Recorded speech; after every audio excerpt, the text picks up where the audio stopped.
Whether you keep them in your home or love to see them in theirs, these are the creatures that bring us all together. Reptiles. We're going to be delving into the experiences of reptile lovers from around the block and around the world. This is the Reptile Talk Podcast.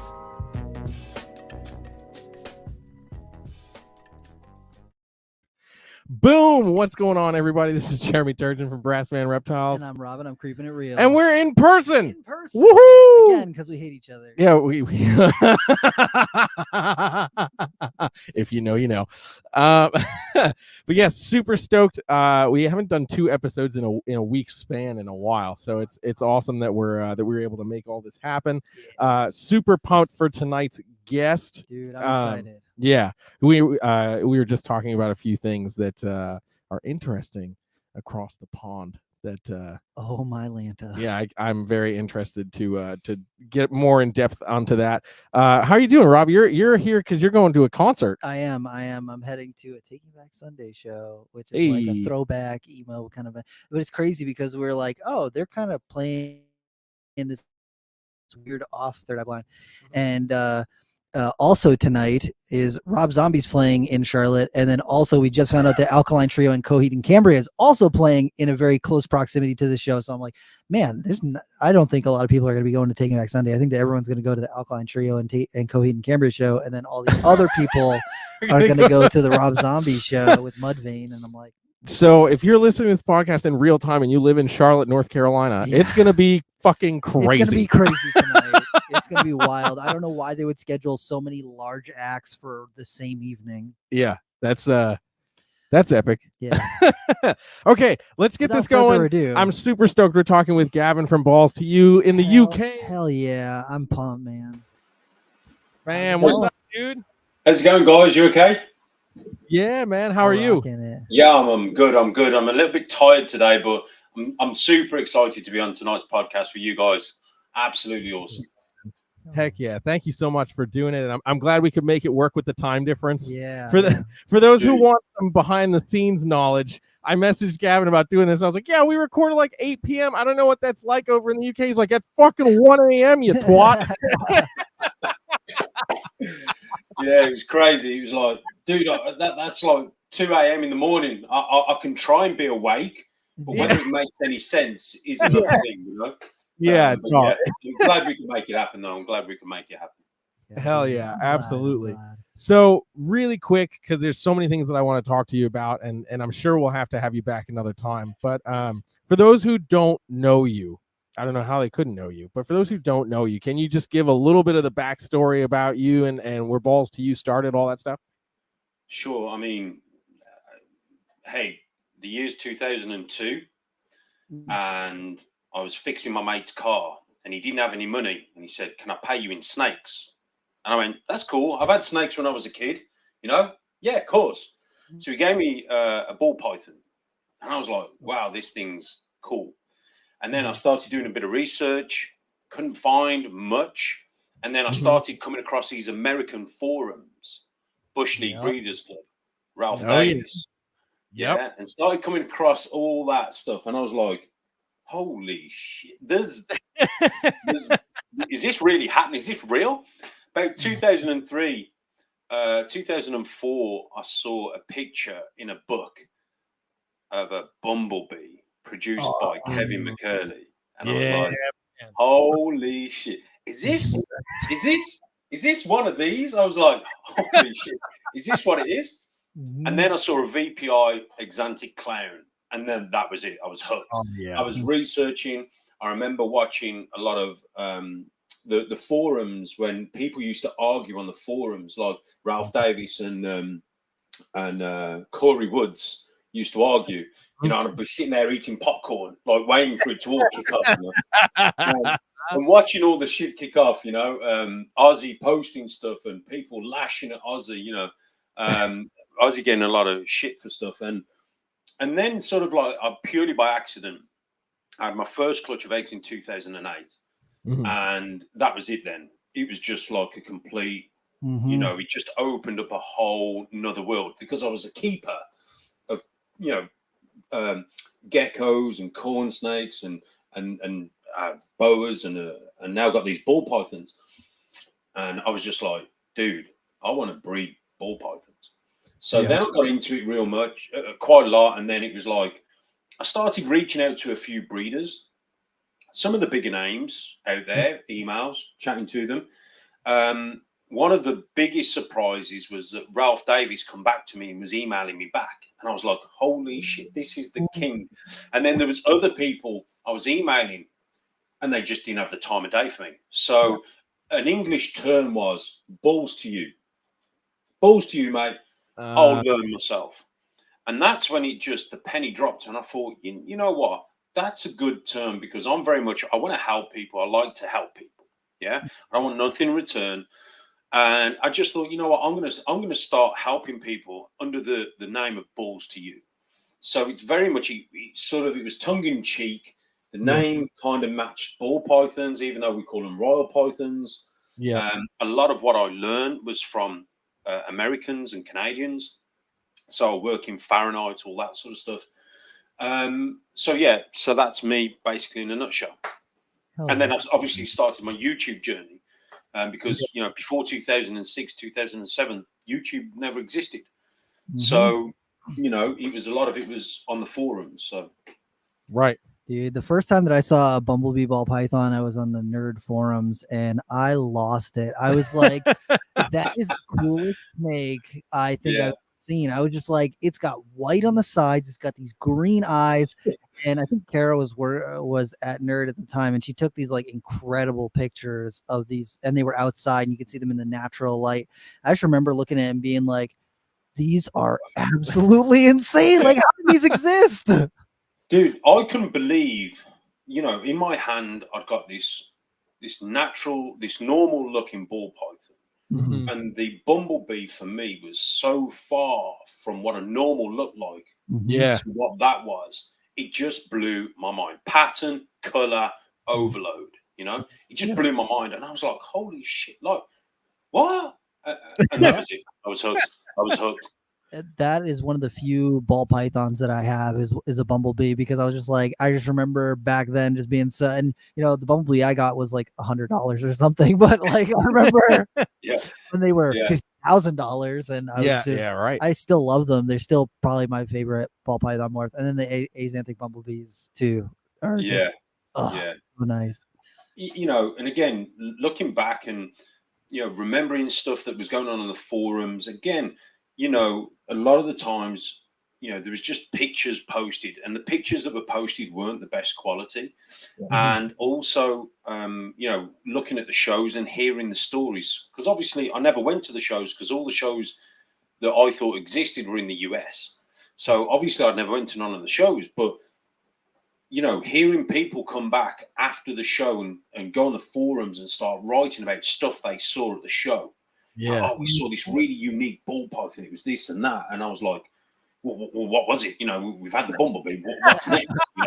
What's next? And it's just unravels, and again, watching and hearing stories. And now when I go back, stuff like, the goal or the cream of the crop was the white ball python, that was, paying $50,000 for this white ball python out of Africa to find out it was an ivory, and everyone already had yellow bellies floating around in their collection. They didn't even know you pair a yellow belly to a yellow belly, you get an ivory, It was just, it was nuts. And I think let's face it, we've only really been doing ball pythons in such a big, vast numbers for the last 22 years, since 2000, really, where, we're still finding stuff out. We're still learning stuff. And that's what I love about this.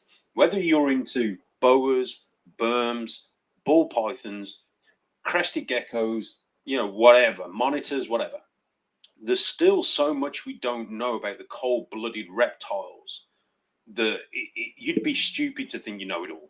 Yeah, 100%. I tell people that all the time when it comes to, I know as a ball python guy, you've had it happen. Oh, you got this ball python, I don't know what it is. What kind of morph do you think it is? Whatever. But it does kind of make you think, because ball pythons were one of those first snakes that just had like all these crazy morphs come through next to something like the corn snake or something, we never really followed through on the polygenic aspects of ball pythons. So, you know, you get the way I like to explain it to people is, you know, each individual morph is like a light switch. And if the light switch is on, then you see the morph. If the light switch is off, then you don't. But each light switch is comprised of a million other light switches. So that you might get, you know, 100,000 of that million turned on. So you're getting this weird blushing showing up, you know, but it's not the mutation, you know, so it's like, it's annoying as hell, but it's also really cool, you know, that we have all this variation happening with these animals, and we don't know it all. We just don't. No, and that's one thing that I've been a massive proprietor of. That, you know, the first thing I used to talk about was compatibility. You know, we have compatibility in king snakes, in cobras, in anacondas, and other species. Yeah. Why would it be so far-fetched that we don't have it in ball pythons? Because let's face it, you know, a breeder will put a male in with a female and they don't breed. And his answer is, or their answer is, yeah, well, he didn't lock, he's not ready, put him away. In actual fact, he's ready, but he's just not interested in that female, or she's not interested in him. So the one thing I used to talk about, and I still am a massive, you know, component of, is compatibility. The other thing I'm massive on, and right in front of me, you can't see, but I've got a massive map of Africa, and it shows all the continents and everything else around it, and where you know, the area where the ball pythons are found. And we'd be stupid and naive to think that we didn't have locality in our ball python species. Oh yeah. You know? And again, you can have an enchi from one area, like one top half of the Congo basin, and then over in Senegal you could have another enchi. They're still enchi, but they just look different, you know. So yes, and we've also got, you know, Vultra females. I've got one myself, and some of her offspring do get that genetic trait of being extra big. They have slightly bigger heads, they grow quicker, and they just overall they don't feed as much as other ball pythons to get bigger. And again, it's like a locality, like you've got super dwarf, you know, in the retics. So I'm a massive, I believe in polygenic as well as polymorphism.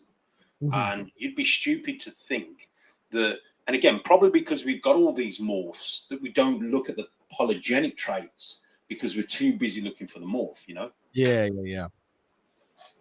I think about like all the days we would go to like the White Plains show, and like Ian over at Outback Reptiles would have like high gold ball pythons and like all this other stuff. They were just like, you know, nice normals, but they had good color. And it's like, man, imagine if the morph thing didn't exist, but we just ended up having to buy these, you know, just nice colored ball pythons, and we're just trying to make the nicest looking ones. What would ball pythons look like then? Blood python. Yeah. Yeah. I remember God, not Snake Keeper, Dan and Colette. Oh, Colette, yeah.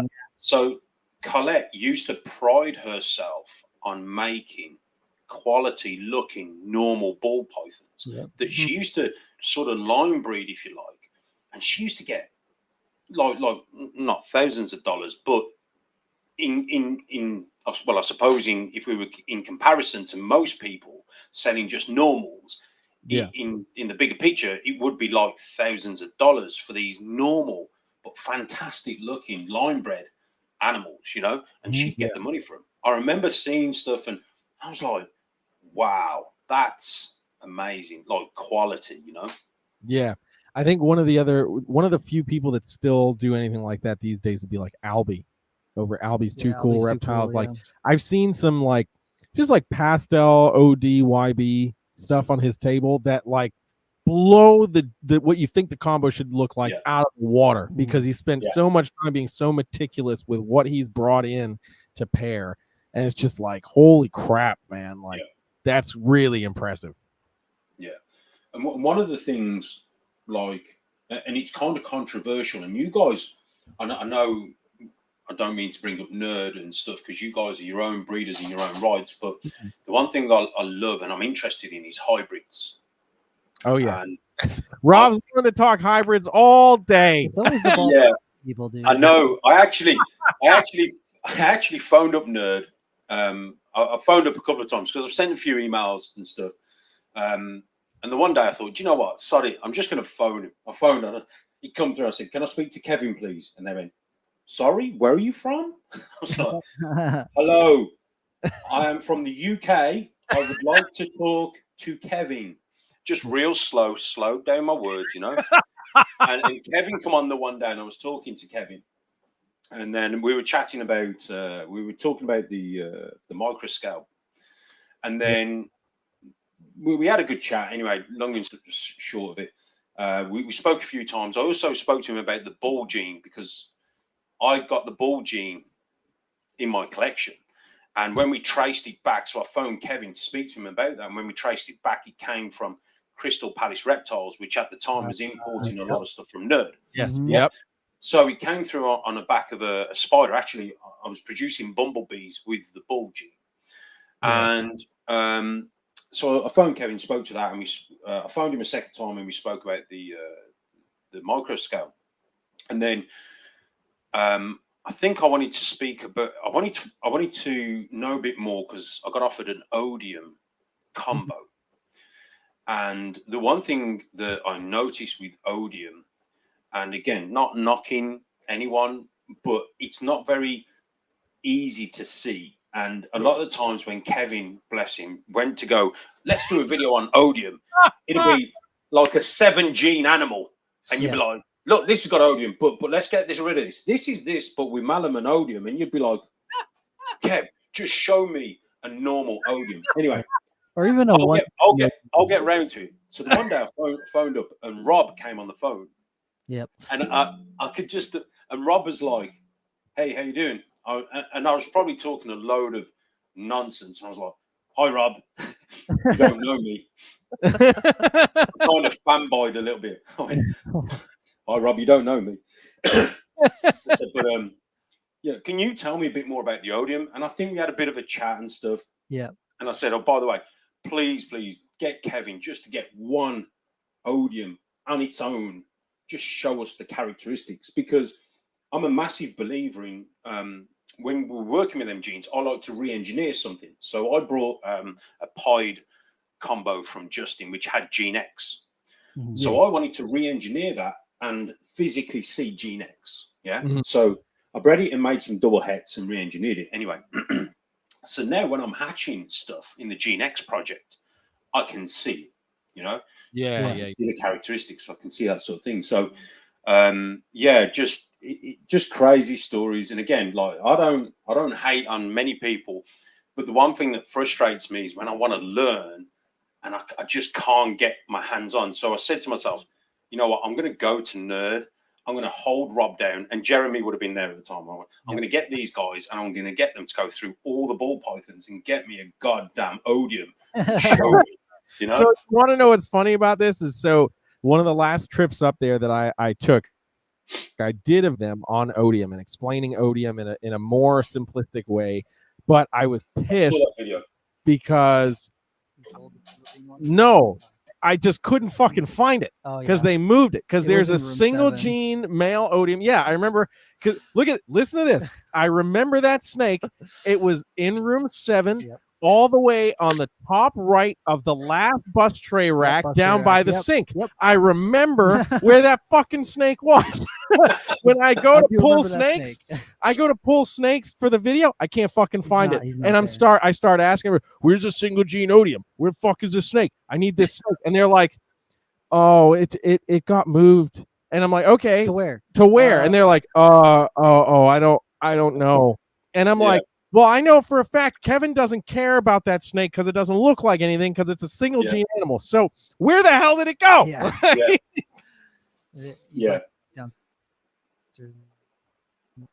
No, you know, the second time I went and it was in the same rack, they moved it down 6 rows. And I was like, you guys fucking suck. I remember you going back and actually doing that video, Jeremy. And again, I sat there and I was like eager in anticipation, because, you know, we can all stand here and look at genes and look at combos, but I'm very much one of these people where I like to try and break stuff down so I understand it. It's like I can see the difference between gravel asphalt and yellow belly. Okay. And I've proven that out a number of times. And I've cut a clutch yesterday, again, proved it again. I can see the characteristics because I just pay attention to those subtle differences. I look at it, and 9 times out of 10, asphalt will follow this train of traits. Interesting. Yeah. And yellow belly will go that way. And I've showed a few people how to pick out asphalt and yellow belly stuff. And it's when you hatch it and when you have it in your hand and you can see it, you understand it. Yeah. And the one thing when I got offered this odium, it was I'm sure it was a beast or a double beast or whatever. It was an Enchi Mojave odium, something or other. Anyway, that's what Kevin wrote on it. Yeah. And thing. Yeah. The beast or triple beast, whatever he calls it. It was basically something, and I was just like, do you know what? It's recently I saw Ozzy post some stuff with odium, and because he's using maybe less genes, you can see it looks different. There's something going on. And with this beast, I was like, I want to see it. Now, again, not knocking Kevin, being in ball pythons, you know, I've been burnt over the years. I've brought normal posset albinos that weren't posset albinos, you know, end up breeding normals to normals, breeding the babies back, producing no babies, no albinos. Yeah. I also brought a pair of het pieds, bred them together, no pieds, bred them backwards and forwards, left and right, no pieds. So we've always had our finger burn. And I remember hearing the story of the hidden gene Woma and the lesser, the soul sucker. Yeah. And again, you know, I remember Kevin eating his hat, you know, and stuff like that. And for me, I'm very much, I like the differences in the genes, and sometimes the subtle differences make a massive difference when you start layering stuff on top. Yep. So I get it. The odium, the more stuff you layer on, the different it looks. Yeah. But like I said, I was just a bit like, I was researching this odium, trying to find a single gene odium just to look at so I could look at it. But yeah, but listen, this is just some fun, you know, theoretical ID stuff that we work with. You know, it's just, I love it. You know, look, when I'm going up to Nerd next week, I'm spending a few days up there. I'm going to find that single gene odium and I'm going to send you a picture of it. Yeah. Do a video. So this is for Gavin at Balls2U because he's told me if we don't, he's coming over to make sure we do it properly. I'm going to go to Kevin and be like, look, Gavin said he's going to fly over here and beat your ass if I don't show him this snake. Yeah. I'm coming after him. Yeah. But it's cool. But yeah, it's good. You know what I mean? This hobby, like, I've met a lot of friends over the years. And, you know, I tell people like this, you've got to enjoy what you do. Yeah. And for me, it's not about being rich or anything like that. It's just a case of just enjoying what I do. And I love what I do. I love the fact that, you know, there's people across the pond that if ever I land in America and I'm in trouble, guys, I don't know where I'm at. I've got over so many people that I can call and they'll be like, yeah, Gav, we're on our way, you know? I remember Dave Kaufman, we were in Canada and he said, yeah, take my rental car. We were just finished at Billy's. He was flying back early. He said, yeah, take my rental car. Just drop it off at the rental place next door to the hotel when you're finished.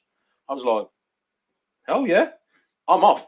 And I said to my mate, Kev, I said, where do you want to go? He went, let's go to Mark Mendek's place, Marcus Jane. I went, yeah, let's do it. Yeah. So we jumped in this rental car. Obviously, we drive on the wrong side of the road over here. Yeah. So I remember at this intersection. Oh, no. That's where you get up. I was like, why is that car driving on my side of the road? Oh, shit, no, I'm on their side of the road. Shit, I had to pull over quickly. And I remember thinking, God, I'm going to drop this car back to this rental place.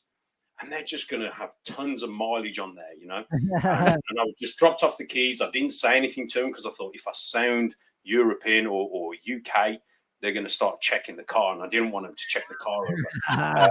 And I just posted the keys, and I just thought Dave's going to get a bill come through the post. There we go. It's all good. It's all good. It's fine. Speaking of Dave, shout out to Dave. The ball python film just came out yesterday, yeah. And I haven't watched it yet, but I've been looking at the comments, and it looks like it was phenomenal. So shout out to Dave. I know he and I talked before he went to Africa, and he was super excited. This was like many years in the making to get everything planned out to go over there. And so I'm super excited to watch that, and just massive kudos to Dave for making that happen. A lot of people don't realize, what goes into just filming a 10-minute video for YouTube. Yes. There's so much stuff that goes on behind the scenes. Even the snakes being in shed, you go, I've got an idea. I'm going to film this. And then you go to the snakes and they're in shed. You're like, oh, shit. Yep. And so there's so much that goes on behind the scenes. So again, anyone that does YouTube, anyone that does videos, again, massive shout out to you guys, because I know what goes on behind the scenes and what it takes. And everyone else who does YouTube videos as well obviously knows what it takes to do that. But it's certainly an interesting watch, that's for sure.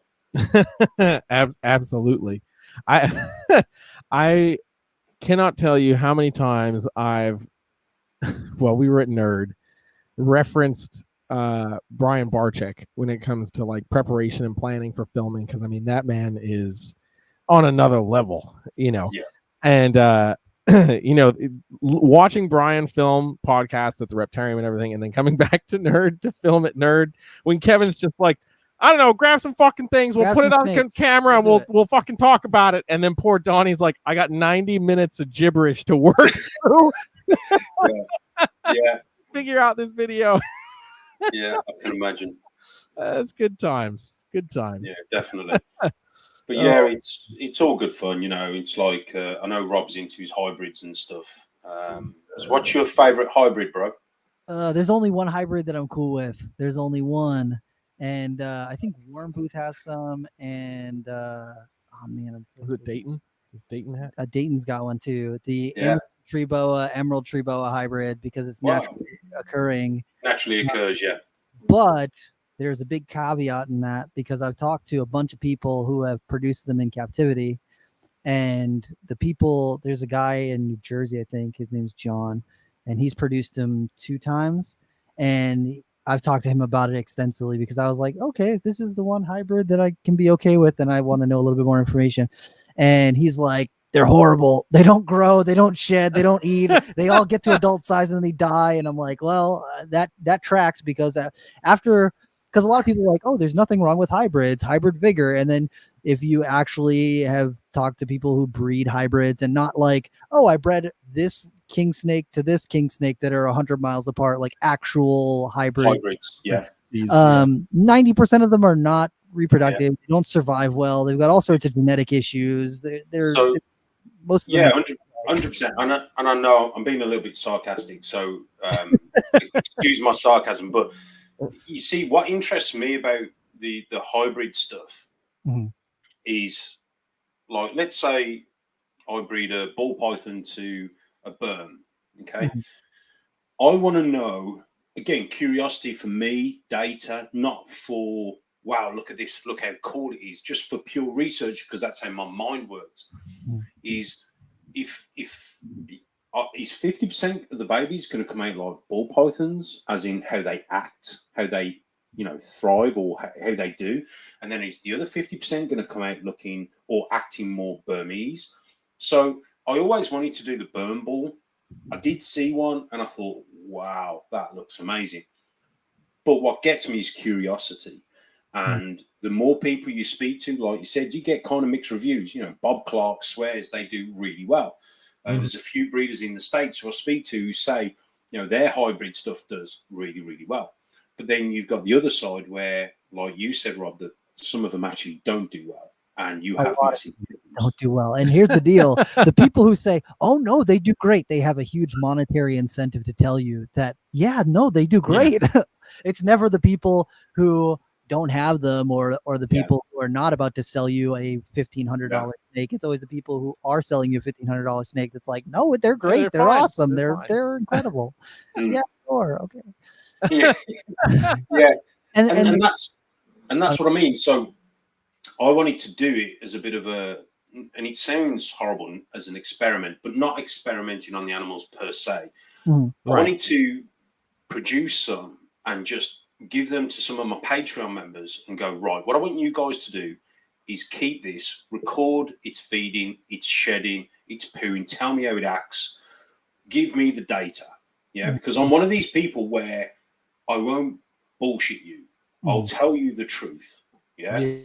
I got some Da Vinci Boa supplements, and I was very skeptical of it. I took six snakes, 3 males, 3 females, different ages, different cycles in their life. They've all previously fed for me and had been feeding for me, but for one or another reason, they went off food. Anyway, I gave them the Da Vinci Boa. I recorded all the data, put it on a video, posted it for my Patreon members. And, 5 out of 6 snakes ate straight off the bat. Pretty much within a few weeks of having the supplement, they started eating. Now, previous to that, I tried a number of things, including live, which we can talk about in a minute. Jeremy, we spoke about that. Including live, I work exclusively with ASFs. So I know my snakes. I know how they are and how they feed and all that sort of stuff. So, I'm one of these people where I won't bullshit people. If people say, oh, yeah, they thrive and they do fantastic, if I come across something and they don't thrive, not to be nasty, not to be controversial, but I think the right information getting out there is crucial, it's crucial. So for me, it was more so I wanted to have the experience of producing a hybrid, seeing how it acted, seeing how it survived and all that sort of stuff for me. So that was my take on the hybrid stuff. Yeah, absolutely. I think there's just so many different variables when it comes to that sort of stuff for like, even just the temperament aspect of it, because I've met lots of snakes that, or blood pythons in particular are one that comes to mind, where people are like, this snake's a psychopath. And then I pick it up and the thing's just chilling in my hand. And I'm like, well, you hold it like an be a psychopath, but if you support it and you're not, if you handle it the right way, then it's fine. And just different people's handling techniques can affect the way that the snake interacts with people and all that sort of stuff. So. Yeah. Dude, my daughter's a bit like me, and I don't know what it is, but she's very good at going in and just literally just being able to, she's 10 years old. Pretty much she'll go in and pick it up, and it seems to proper chill with her. Yeah. And then I've got a couple of mates who breed ball pythons, and their snakes are psychopaths. But when they come here, my snakes with them turn into psychopaths. And I'm like, wow, she's never been like that before. Yeah. They obviously pick something up, off people. And like you said, handling techniques and your persona and how you are around them. So then, totally get it. Absolutely. Do you notice any difference between any of the different morphs that you work with as far as temperament? Yeah, I've got my line of Desert Ghost. Say my line. This particular Desert Ghost that I've got, all his offspring come out like mini cobras. They bite before they think about it. They just go nuts. And again, some people say that they used to say back in the day, calicos and sugars don't grow very well. They don't feed very well. So you do see with a certain morphs, you do see a characteristic with them. But I also find if you've got 2 problem feeders and you breed them together, I've found that most of the babies will come out being problem feeders. Yep, pieballs. So, dude, Rob, and again, that's a classic example, because I remember they used to say female pies, you couldn't breed them till after 5 years. That was one of the things,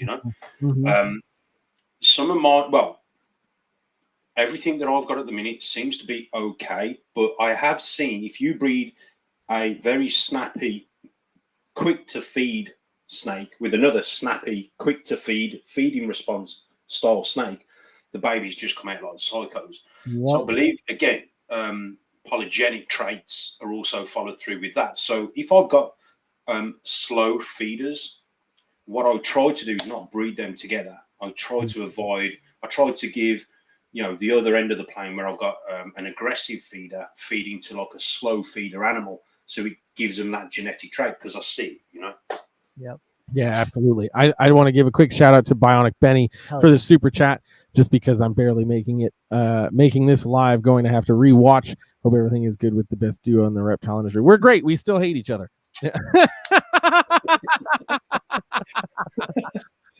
Oh man, no, much love to you, Benny. That's cool. Support. Much appreciated. Yeah, definitely.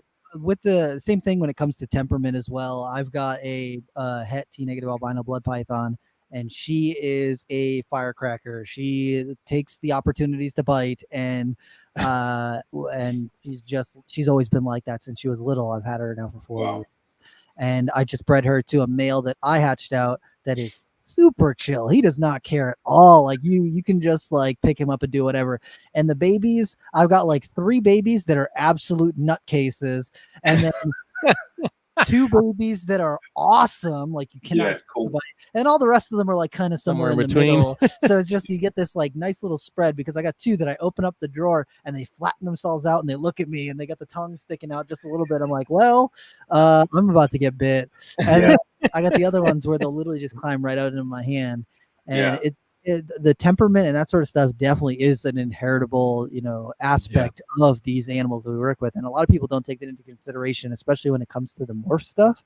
I feel like a lot of people are just focused on, I want to make this morph. They're not thinking about, oh, is it snake friendly? Oh, did it eat when it was a baby? Blah, blah, blah, blah, all this different stuff.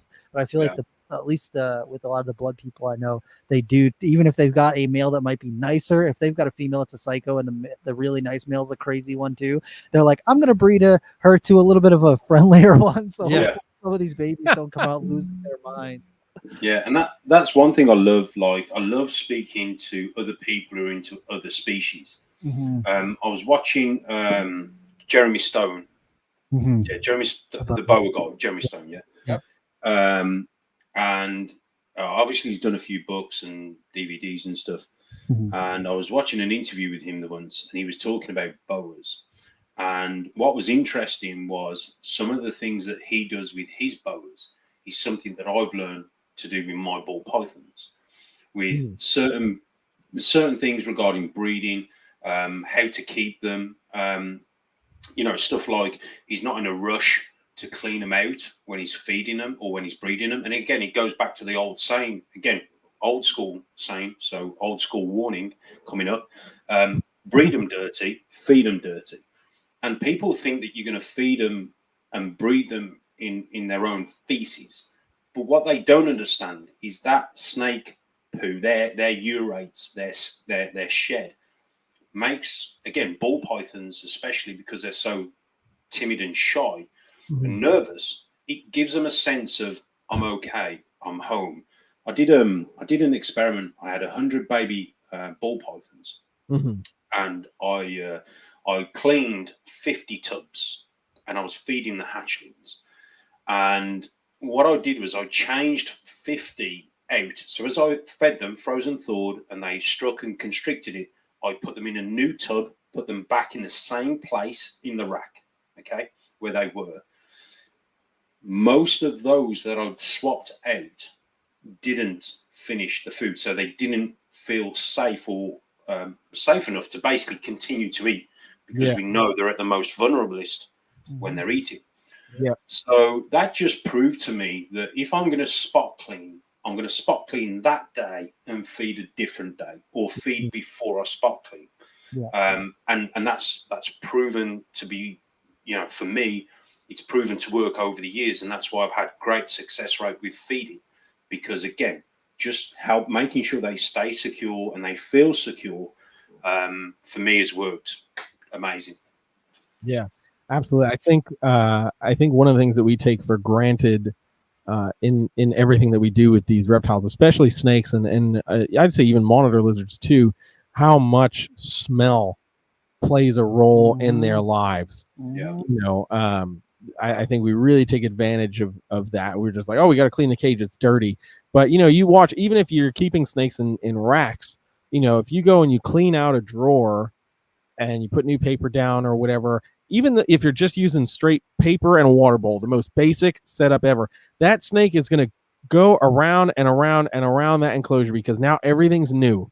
If you've gone through, you cleaned it out, you chlorhexidined it or whatever, now that snake is like, I don't know where I am, and I need to make sure that where I'm at is safe. Or they'll pee. Yeah. Or they'll pee immediately and be like, all right, this is where I'm at. Dude, 100%. I was about to say, how many of us have gone in and cleaned our racks and gone, wow, what a fantastic job we've done. We've gone in the next day and you're like, what the hell's what's died in here, you know? And actually you find out that all the snakes have gone and pissed and shit in the corner because they've gone, no, I'm not sure about this. I'm going to scent my tub. And that's exactly what it is, you know? And it's very interesting, again, referring back to the video Dave did with them being in the wild. And you see the females are down in the burrows. And if you take a tub and you imagine it to be their burrow, you can see now why some ball pythons actually do better in smaller enclosures than bigger enclosures, you know. And obviously with them going to the toilet and shedding in that same burrow, it's going to help when a male comes past. It's going to smell, again, compatibility. It's going to smell that burrow and go, actually, that's the female for me. Or he's going to go, no, I don't like her. And then he's going to go to the next one, you know. So I'm a big believer in it, you know, and I just say to people, look, this works for me. I'm not saying this is the way to do it, but this works for me. And I've had great success. Absolutely. All right, we're going to take a quick 2-minute break to run our sponsorship ad, and then we're going to come back and we're going to talk about some specific to the UK things that Gavin and I were talking about a little bit before we started. Black Box Cages, located in Buford, Georgia, is your one-stop shop for all of your caging and rack needs. Owners Jen and Clint are at the helm of this fantastic company. With one of the shortest lead times in cage and rack manufacturing, Black Box can satisfy anyone's needs, from baby racks to V70s, arboreal and terrestrial caging to deep-fronted bioactive enclosures. You can find everything you need right here. New enclosure sizes and products are added frequently to their availability, so be sure to check back often. Black Box Cages have tons of customizing options for lighting and heating. Along with that, cages and racks can be stacked with metal stacking dowels, and all cage joints are dadoed for improved durability and stability. Most cage units are flat packed, but are pre-assembled prior to shipping to ensure a solid build every time. The Micro, XC18, XT3, Bio-G, and 3-stack V70 ship assembled, and all other racks are shipped freight and assembled. The XR16 and XR20 model racks allow keepers to mix and match tubs. Fitting both Vision and Freedom Breeder tubs, you can mix the V15, V18, and V35S tubs, or the FB5, FB8, and FB35CV SC tubs. This kind of flexibility allows keepers to raise their animals from hatchling to juvenile or subadult size before needing to upgrade into adult caging. Don't just take our word for it. Go to their website to see countless customer reviews and review videos from keepers all over. To learn more about Black Box Cages, follow them on Facebook and Instagram at Black Box Cages, and of course their website, www.blackboxcages.com. Links to their socials and website will be available in the podcast description. Hey, bam. So you guys know the deal. Go get yourself a fancy little Black Box cage, because I need to get more too. So Gavin, before we went live, you and I were talking about some things that are really specific to Europe and some of the stuff that's going over there, and I thought it was relevant to discuss because, you know, obviously in the U.S. we're dealing with a lot of legislative things, and, you know, especially being the McCurley disciples, you know, where you know, when it comes to like live feeding videos and like how we represent ourselves, like these things make a difference. So so one of the things that Kevin's brought up before, and I know is a thing, is the restrictions or being frowned upon to feed live prey. Yeah. And you're saying that's in the UK, like, so you have to deal with that. Yeah, so the way it works over here is pretty much feeding live prey is a no-no. It's not, it is against the law and it isn't against the law. It's something that you can do, but if you get caught doing, you can be prosecuted. Yep. And so what that basically does is we have this sort of one option really is to feed frozen thawed. Yeah. Now, if my animal, if I've offered it frozen thawed and it won't accept frozen thawed, I can offer it alive. Yep. However, I have to show. So let's say if the governing body or a governing body, one of them being RSPCA, comes here and says, we've had a report that you're feeding live rodents to your snakes.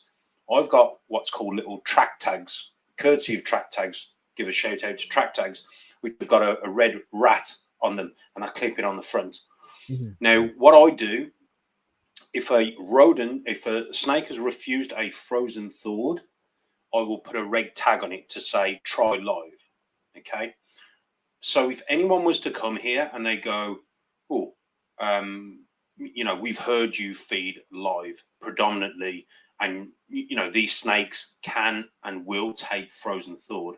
I've got a method and a way of saying, look, I feed frozen thawed. I've got them down there in the freezer. But if they refuse, I give it alive because I breed my own ASFs. I know the local vet who's a reptile vet, and he's basically said, look, if you need a letter from me to say, you do predominantly feed frozen thawed, but occasionally some of your animals require a live prey. So, for example, baby hatchlings, I always start my hatchlings off on a live. And probably for the first 2 or 3 meals, they will have a live, because I know categorically that's how I get them started. Then once they've got that feeding response in and they want food constantly, I can offer them a frozen thawed. And most of the time, or if not all the time, they swap onto frozen thawed. Yeah. So over here, the law is, pretty much you're not meant to be feeding live. However, there is that grey area where you can step into and go, look, my snakes won't take frozen, so I've got to offer it alive. So yeah, I feel like Australia is very similar to that, where if you can prove that the animal it needs live for it to survive, then you have the exemption where you can feed it live for until you can offer it frozen thawed or to get some health on it, and then once it's eating, then they want you to at least try frozen. Yeah. And listen, I'm a lover of all animals, whether it be rodents that you feed into your snakes, or whether it be the insects that you feed to some of your lizard species or whatever. To me, I love everything that moves, if that makes sense. But I understand I'm a reptile keeper first. Yeah. And the needs of my snakes, because that's what I choose to do, have to come first.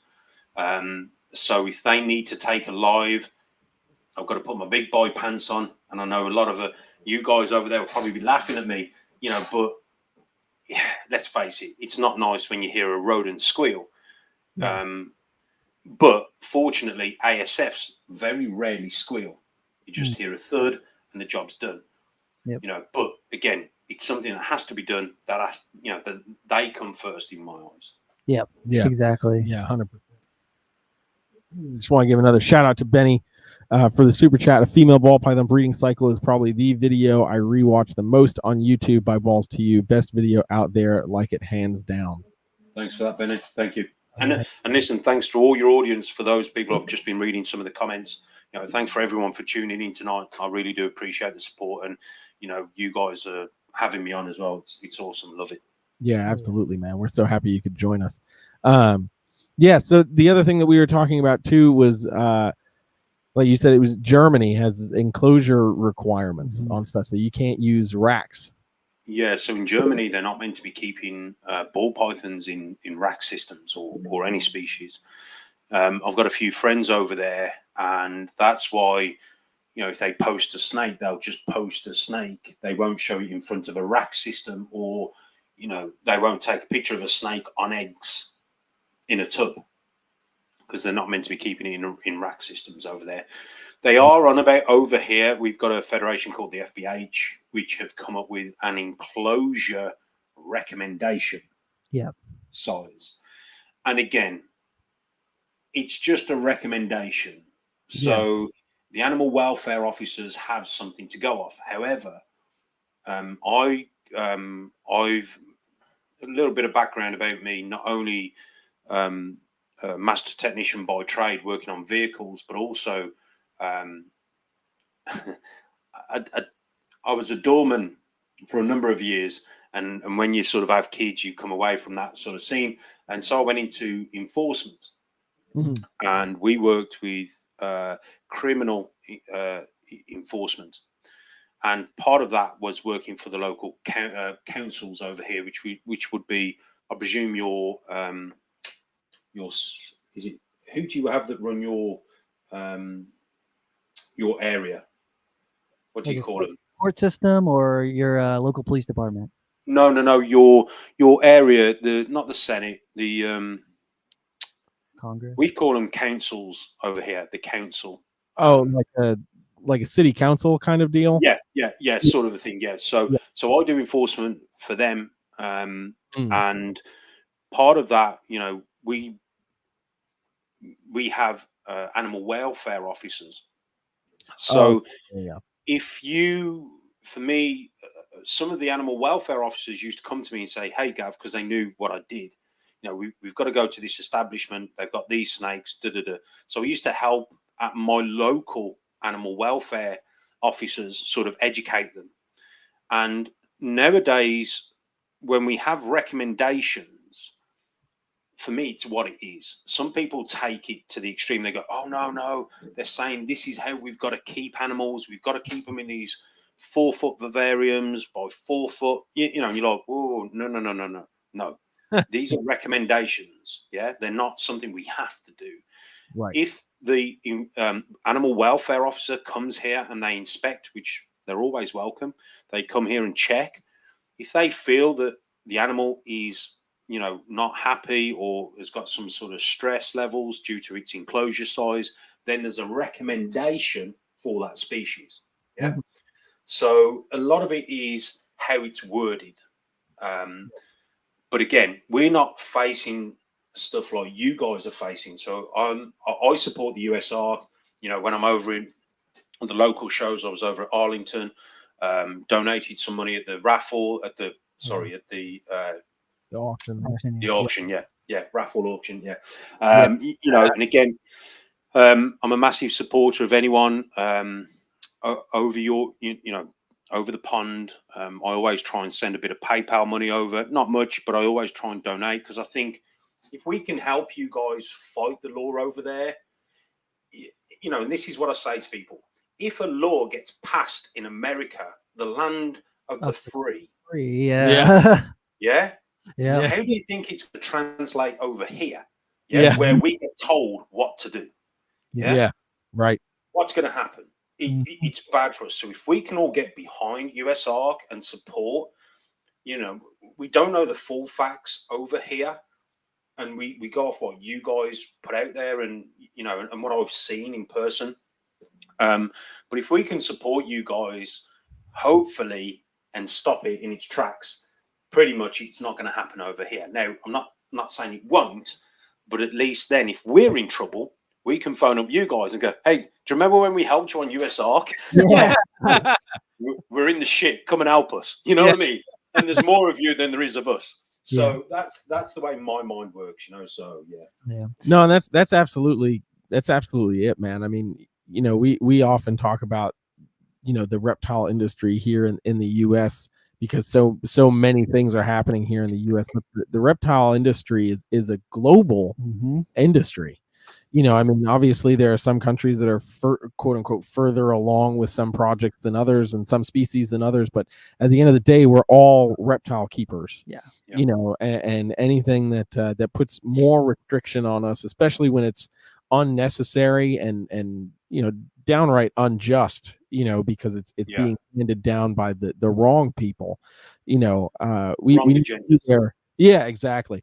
Yeah. We need to be there for each other and support each other. I mean, that's just what it's about. Yeah. What's crazy is, and this is how I think of things, and again, you'll have to excuse me if I'm naive, but all this started when a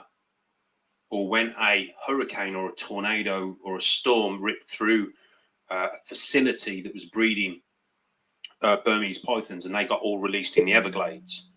That's basically one of the things? Am I right or wrong? Yeah, that's one of the things. Yeah, basically, the okay. pythons, but then also the iguanas that a lot of the companies, like excavation companies and stuff, moved iguanas into Florida in the 60s and before as a tourist attraction type thing. Right, so okay. yeah. That's like one of those things, like iguanas. It always baffles me when we're talking about the iguana ban in Florida that just happened a little less than 2 years ago, because iguanas have been in Florida for 70 years. And they're iconic. And then now they're iconic. They have iguana storms when it gets too cold and they're falling out of the trees. But I mean, it's I mean that Hurricane Andrew, when it kind of destroyed that facility, it had so many different species. Obviously berms are ones that get all the attention, because it's easy to make them the boogeyman. But I mean, it's So for me, when I look at stuff that happens naturally in the wild, where species migrate into other areas due to weather or forest, forest is being cut down for homes and stuff like that, and you see different species moving from border to border. I often wonder, and I think, I get it and I understand some of it, but it's almost like if we give them an inch, they're going to take a mile, and they're going to keep going and going and going and going, and it's it just blows my mind. And like I said, there's a lot more invasive species. It's just, again, it's a bit like the spider ball python. The spider gene gets a lot of hate due to neurological issues, but it's not the only ball python that's got neurological issues or issues in general. Or even the worst popular morph, like the worst wobble in popular morphs. Like if they really cared, jag carpet pythons would be that'd be the wrap. That'd be it. Yeah. Well, over here, I can tell you now at the shows, you're not allowed to display or sell spider. You're not allowed to sell or display jaguar carpet pythons. And there's also a species of, I'm not sure if it's a type of gecko or something, or a lizard that has neurological issues as well. I can't think what it is. Probably the Enigma leopard gecko. Yes. Or lemon frost with the cancer. Yeah. Well, again, if we wanted to be real picky, we could look at caramel albinos, or we can look at other issues, infertile animals. And again, don't mean this in a negative way, but the scaleless ball python, is that really a mutation, or is it really disaster? It's a disaster. And that's what I'm saying. How far do we go with this? Right. I believe there's a lot of blame is pointed. Not a lot of blame, but I think breeders should be responsible for what they do and be responsible breeders. If I want to breed spider, I'm not going to breed an animal that's corkscrewing its head off. Right. I've got two or three beautiful spider females in my collection. The one was the first ever banana female I produced, and she's a banana spider. She's beautiful, dude. She's beautiful. I've never bred her because she's always been a funny feeder, but she's a pet to me. Now, if I want to breed her, I'm a responsible breeder. If she was corkscrewing and wobbling and all that sort of stuff, I'd understand. I wouldn't breed her. But dude, she's on point with the food, and she feeds frozen thawed, right? Yeah. Frozen thawed, bang, on point, bang, bang, bang, bang. Come on. And the other female spider that I've got, I've bred her prior in the past. None of her babies came out with wobble. And as far as I'm aware, none of them went on to have a neurological issue. Yeah. It's that's one of those things when it comes to the wobble. Like the one thing that I've always talked about is, there's varying degrees of how it expresses. You can have an animal that has no wobble, and you can have an animal that's losing its mind constantly. Yeah. But then there's that spectrum of when it becomes visual. Like you get those spiders that are maybe 100% on point, and then you put food in front of them and they lose their freaking mind and they're all over the place and they can't handle it. Or you pick them up and the same thing. So you have that element of stimulus that can make it go off the charts too. So we haven't fully understood it, to a point where it's like, okay, I agree. If you've got an animal that's losing its mind constantly, just don't breed the animal. That should be a pretty easy to understand concept, but when it comes to the issue as a whole, I feel like there's still so much that we don't understand because it's in the entire complex. Hidden Woma has it, Champagne can have it, spot nose, obviously the super spot noses, what I mean? So, but we've never dug deep enough, and I don't know, maybe if it's just because there's nobody willing or there's nobody that has the mental capacity to actually start looking at what causes this and how stimulus works to make it exacerbated or not. I think it's important as well to understand that we are dealing with a mutation. In general is what we're working with. So I think for me, I still, whenever I speak about spider, I get the odd comment, even now, that says, "Oh, you're only breeding spider for the money." And for the extra $50. Yeah. No, it's not. It's not 1998. It's not making grand. That's what I'm like. No, you are. And again, think about it. What I just said at the start of the podcast. The bumblebee started a lot of us off on this train ride, on this journey. Yeah. And that was the spider. And I'm a massive believer that there's not been, even the Woma, and the hidden gene Woma, there's not been a morph like spider that has done what spider has done. And yet it's been shot down so hard and so heavy, but no, that's it, man. Yeah, my bumblebee, I've had her for 7 years now. No, she doesn't have a wobble. Like when she's cruising, sometimes her head will go like this, and I'm like, oh, look at you. And then people are like, you're inhumane. Oh my god, it's terrible. The spider wobble. I'm like, more stable than my clown ball pythons. What are you talking about? I had it's crazy because again, like some of the spiders that I've hatched over the years and that I've kept. The spider ball pythons, that is, they kind of look at you like they're a big puppy dog, like, oh, that's so cute, and it's just like there's nothing else that's ever, I love all my animals, but there's nothing. It's just that spider morph that you look at it and, like you said, Robert, its head's slightly off. And you go, oh, that's so cute. It's not wobble; it's just slightly off, and maybe it's just like looking around or doing something. But it's so cute, But I don't know. You've got to do it for the love. You've got to be in it for the love. That's exactly it, man. That's exactly it. Well, listen, we are wrapping up at our hour mark here. So again, we want to thank you for just spending the time with us for real. And but before we go, we ask all of our guests one final question that kind of brings it all together. So that question is, what in the realm of reptiles, be it something that you've got going on at your place or something you've seen online or whatever, what in the realm of reptiles has you outright excited about reptiles right now? Dude, I tell you, there's one species at the moment it caught my eye when I was over in Canada, and that was Uromastyx. Oh, okay. All right. Yeah, Uromastyx, and I keep seeing them pop up on like my Instagram feed. And if anyone remembers that video, I had a bright black and orange one and a bright green and black one, and I was like, wow, are those real? I remember being at the show And I remember being at the show and I was just like, wow, the colors was just vivid, you know? And yeah, they are kind of exciting me at the moment. You know, and yeah, those are the sort of things that are just, yeah, at the minute that's on my radar. I really love what they look like.